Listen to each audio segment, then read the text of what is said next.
Abaana bano tuyinza okugamba nti babadde innocent.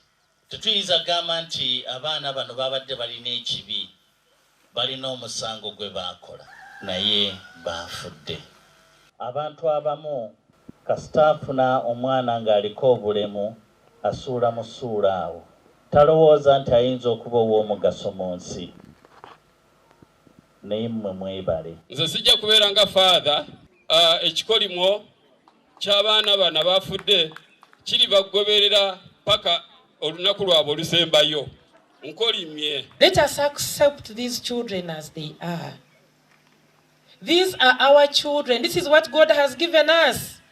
Can we take care of what God has given us? I want to commit our total support to ensure we put this school once again in the academic mode, to ensure we fully register this school as a boarding school as opposed to day school as currently it is. Yes. Yes.